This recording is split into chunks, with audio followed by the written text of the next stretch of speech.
मंगलहारी द्रवहु सुदशरथ अजिर बिहारी।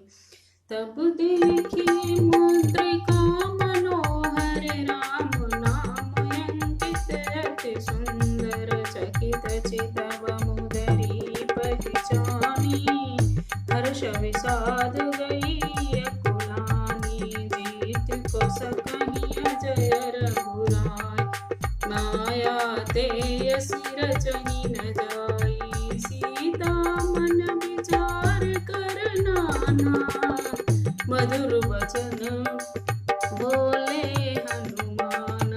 रामचंद्र गुण वर्णहि लागा सुनतहि सीता कर दुख भागा। लागहि सुनहि श्रवण मन लागी आदिते सब कथा सुहाई। श्रवणामृत जहि कथा सुहाई कहीं सो प्रकट होत किन भाई। तब हनुमंत निकट चल गयहूँ फिर बैठी मन विस्मय भय। रामदूत मैं मातु जानकी सत्य सपथ करुणा निधान के। यह मुद्रिका मातु मैं आनी दिन राम तुम कहीं सहिदान। नर बानर संग कहूँ कैसे कहीं तथा संगति भई जैसे। कपि के बचन सप्रेम सुनी उपजा मन विश्वास। जाना मन क्रम बचन यह कृपा सिंधु कर दास। मंगल भवन अमंगल हारी हरिजन जानी प्रीति अति गाढ़ी। सजल नयन पुलकावली बाढ़ी बूढ़त बिरध चलति हनुमाना।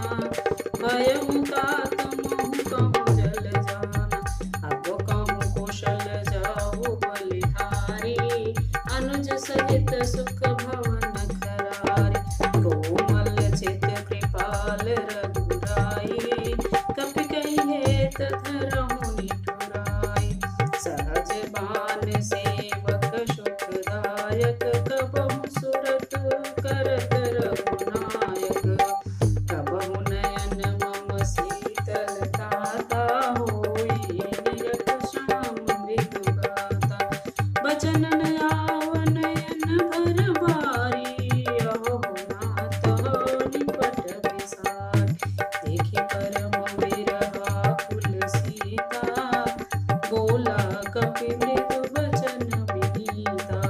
मात कुशल प्रभु अनुज समेता तब दुख सुख निकेता। जन जननी मानहु जियऊ ना तुम ते प्रेम राम कर दूना। रघुपति कर संदेश अबा सुन जननी धर धीर। अस कहि कपि गद गद भयहु भरे विलोचन नीर।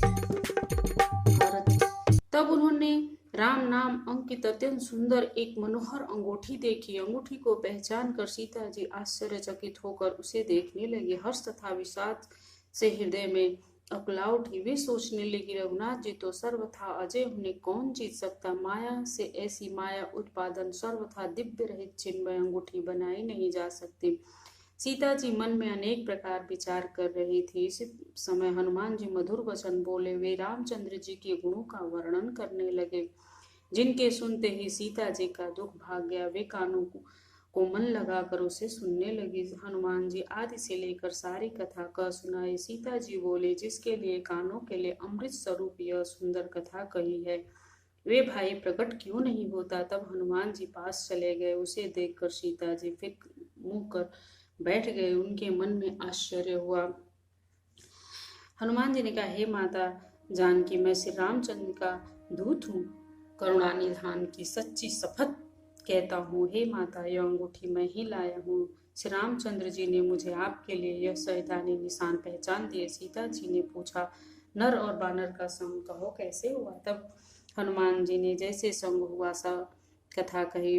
हनुमान जी के प्रेम युक्त वचन सुनकर सीता जी के मन में विश्वास उत्पन्न हो गया। उन्होंने जान लिया कि यह मन वचन और कर्म से कृपा सागर रघुनाथ का दास है। भगवान का जन सेवक जानकर अत्यंत गाढ़ प्रीति हो गई।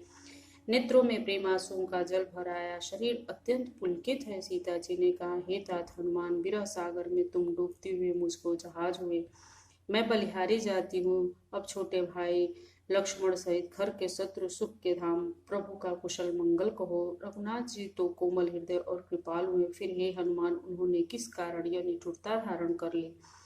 सेवक को सुख देना उनकी स्वाभाविक बान है। रघुनाथ जी क्या कभी मेरी याद करते हैं? हे तात, क्या कभी उनके कोमल सांवले अंगों को देखकर मेरे नेत्र शीतल होंगे? मुख के वचन नहीं निकलता, नेत्रों में विरह आंसू जल भर आया। बड़े दुख से बोली, हाय नाथ, आपने मुझे बिल्कुल ही भुला दिया। सीता जी को विरह से परम व्याकुल देखकर हनुमान जी कोमल और विनीत वचन बोले, हे माता, सुंदर कृपा के धाम प्रभु भाई लक्ष्मण सहित शरीर से कुशल हैं, परंतु आपके विरह से दुख से दुखी हैं। हे माता, मन में ग्लानि न मानिए, मन छोटा करके दुखी न किए। श्री रामचंद्र जी के हृदय में आपसे दुगना प्रेम है। हे माता, अब धीरज धरकर श्री रघुनाथ जी का संदेश सुनिए। ऐसा कहकर हनुमान जी प्रेम में गदगद हो गए। उनके नेत्रों में प्रेम आंसुओं का जल भरा।